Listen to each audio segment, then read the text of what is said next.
Hello everyone, welcome to another video of mine. It's Kemal AA, and this is another Chelsea transfer news video for you guys with a bit of a talking point video. Harry Kane or Erling Haaland, which striker is more suitable for Chelsea?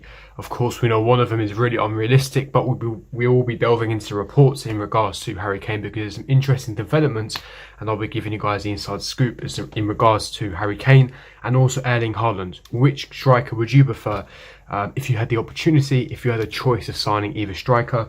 Before I do get into it, make sure you smash the like button, subscribe, hit the bell notification, comment down below your thoughts, opinions on each topic that I do speak about. But without further ado, let's get straight into this news video. And again, starting off with the Harry Kane news, it's been really interesting these last few days because initially you'd think to yourself, there's no way Harry Kane would sign for Chelsea. It's just simply unrealistic. Tottenham and Chelsea, they never conduct business because they're simply arch rivals. We don't do business with Tottenham.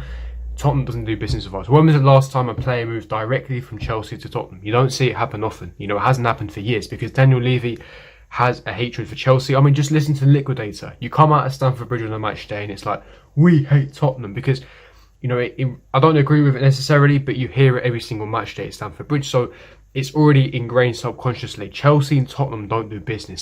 However, there's some caveat to that, and I'll be delving into reports. It's spoken by Matt Barlow, writes for the Daily Mail. He said that Chelsea have a significant interest in signing Harry Kane. We know that the striker position is a priority. This was already confirmed by the reliable journalists in your Nizar Kintellas, your Matt Laws, etc. They've already stated that Tuchel and Chelsea, the Chelsea hierarchy, are already scouting on lookout for a top-class number 9 who can bag the goals because, as you saw against Madrid, our current number 9, Timo Werner, he just ain't bagging in the goals. I mean, you got Tammy Abraham, he looks like he's heading out the door in the summer window. Giroud, you know, heading into the age of 35, he's probably highly likely leaving at the end of the season. We need to sign a world-class striker. Not saying we're going to sell Werner, but can you realistically rely on Werner as your all-out number 9 when that's not even his natural position, so to speak? But in regards to the world-class position, the world-class striker that we're looking for, Harry Kane does fit the bill. You know, he's in his prime, he's 27. You can even make a case that he's the best striker currently in world football. 27 years of age, he's in the prime of his career. Premier League experience, England international, so he even fits the homegrown quota, being England's best player. England's best player, homegrown quota, poster boy. He doesn't have to move from London. He's already comfortable with life in London. He will settle in very easily. Premier League experience, world-class player, one of the best strikers in Europe right now. And for me, it makes sense. He fits the style of play. His link-up is world-class. For me, the only thing lacking from his game is pace, but because there's no pace, he has to rely on his technical ability, his IQ, and his footballing intelligence. His movement, his link-up play, his finishing is deadly. He's a world-class clinical goal scorer, and Chelsea would love to have a player like Harry Kane. As Matt Barlow's reported, Chelsea have significant interest. Now, what was interesting to me was the interview a couple of days ago with Sky Sports and Harry Kane. Harry Kane said that he would rather win trophies than individual awards, which is quite alarming because, you know, he's in the prime of his career. He's not going to last a long time. You know, if he wants to win trophies, he has to think about leaving now because Tottenham are on the decline. You know, the golden era of the time with your prime Dele Allis, your Harry Kanes, your Christian Eriksens, Heung-min Son, etc. With Mauricio Pochettino at the helm, if things have changed. Pochettino's already moved on. Dele Alli hasn't been the same player for a few years now, and Harry Kane has aged, and they still haven't won a single trophy since he's been there. So for me, if he wants to look to win trophies, he has to leave Tottenham. But then you have the question of how many clubs can realistically afford Harry Kane, especially in the pandemic that we're in. Literally a handful of clubs. You know, we're talking your Manchester Uniteds, your Manchester Cities, Chelsea, potentially Paris Saint-Germain, but that's about it. You can't. There's no other club in world football and European football that can actually afford Harry Kane. So that's the main issue, and of course, the main stumbling block is the fact that, you know, Daniel Levy is not going to sell Harry Kane to Chelsea. The only way I see this possible is if Daniel Levy is extremely desperate. I'm talking in regards to finances. Don't forget, they've moved into a brand new stadium, so they have to finance that stadium. They've got investors to satisfy. They've got investors to plead. They need to be able to essentially, you know, pay off the loans. They've already taken over £100 million loan from the Bank of England. They've got to pay off their stadium. They are in big financial trouble, especially with the matchday revenue not coming in, the Super League falling through. They've still got to pay £30 million to Mourinho. Tottenham Hotspur falling apart, and guess what? I'm loving every single bit of it. But in regards to Harry Kane, he needs to leave. So for me, if in terms of valuation, we're talking minimum £150 million, just because it's Chelsea as well. I think that if Chelsea offered outright £200 million, I think it's too much of an offer for Daniel Levy to resist, and therefore I think that Harry Kane would move to Chelsea. But then that wouldn't make any financial sense from Chelsea's part. The guy is in the prime of his career, and he has been slightly injury prone. How many world class years are there left in Harry Kane?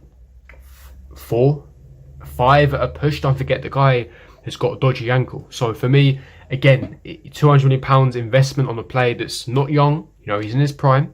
It's a big risk. It's a big risk. So for me, that, you know, it doesn't make financial sense. Hence why I think 150 is the realistic mark. But that's where I don't think Daniel Levy or Tottenham would sell him then, because of course, you know, the stick he would get from Spurs fans, especially. We are their arch rivals, and they are our arch rivals. We hate Tottenham, and they hate us just as much as we hate them. So for me, it's extremely unrealistic. But one thing I will say is, in football, you can never say never. Luis Figo moved from Barca to Real Madrid. So it is possible. Anything is possible. Crazy things do happen in football. He's desperate for trophies. He doesn't want to leave London. Chelsea got the finances. Spurs need the cash. You never know. You just never know. Again, he's a world-class striker. If you ask me personally, do I see this happening? My answer is straight up no. I don't see this happening. But the interest is there. Chelsea really want to sign Harry Kane. We need to sign a world-class striker. Tottenham need the finances. Chelsea got the finances. Harry Kane wants to win trophies. Chelsea win trophies. It's a tick, tick, tick, tick, tick. You just never know in football. It could happen. Slim chance, but it could happen. Now, moving on to another striker that I've spoken about countless times on this channel, and it is Erling Haaland. And again, this is the debate here. Who would you rather sign? Let's say hypothetically, forget Harry Kane play for Tottenham. Forget the finances. Let's say hypothetically, you are the club owner. You are the Chelsea owner, and you had the finances to pull off either deal. But you can only choose one of them to sign, right? And let's say, remove the part that Harry Kane plays for Tottenham that you can't sign. Let's say that you have the ability to sign Harry Kane if you wanted to, and you also have the ability to sign Erling Haaland if you wanted to. Who would you pick out the two, and what is your reasoning for it? Now, Erling Haaland, I've got some statistics for you. In 26 Bundesliga games so far, he has 25 goals and 5 assists, which is absolutely tremendous, phenomenal return in terms of that. We know the Bundesliga is a much weaker league, but nonetheless, he's been superb. He's been generational this season, and I've spoken about him countless times. I don't need to speak about more about his quality, but I would say that Harry Kane fits our bill more. He does suit our style, but Erling Haaland, of course, is more realistic. Chelsea, we know the interest. We know Erling Haaland was a priority. And of course, you've got the stumbling blocks with his agent. But who would you rather sign? Harry Kane or Erling Haaland? Leave me your thoughts and opinions in the comment section below. Now, personally, for me, if I had the chance and opportunity, and it wasn't the fact that Harry Kane was unrealistic, I'll pick Harry Kane. I think that, you know, he's in the prime of his career. He's a better player than Erling Haaland right now. I don't think that's debatable. I think that, remember, don't forget, Harry Kane has 7 years on Erling Haaland. Again, he's Premier League proven. He fits the homegrown quota because he's English. You know, he's England's best player. He's arguably the best striker in world football right now. He's proven to produce and give you a 25 to 30 goal return if he's injury free. You know, he wants to win trophies. He suits our system in terms of link-up play, in terms of shooting, finishing, his passing range. He's really evolved and adapted his game. And the other factor, the bonus point is here, he's going to piss off Spurs fans. So for me, it makes perfect sense. Honestly, Harry Kane is like a dream come true for him to sign for Chelsea, but I just don't see it being realistic. But as I said, if I had the choice between the two, Erling Haaland, Harry Kane, I'm picking Harry Kane. I'm sorry to say this, but I'm picking Harry Kane. Again, Erling Haaland, look, if we sign Erling Haaland, am I going to complain? Of course I'm not going to complain, but for me, I just prefer Harry Kane with the style of play that he can offer Chelsea. Erling Haaland, we know that he's slightly different to Harry Kane. Again, stronger, faster, a bit more powerful. His link-up play isn't on the same level as your Harry Kane's, but again, he's much younger. He's got bags of potential. He can be moulded. He's aggressive. He's got the winning mentality. So again, Erling Haaland would be a massive boost for Chelsea, but I think Harry Kane would be a better fit. It's just unfortunately, it's just not realistic for him to sign for Chelsea. Erling Haaland, even though he's going to be difficult to secure, is slightly more realistic compared to Harry Kane. But what do you guys think? Leave me your thoughts and opinions in the comment section below. If you did enjoy this video, don't forget to smash the like button, subscribe, hit the bell notification, and I'll see all of you guys for my next video. Peace.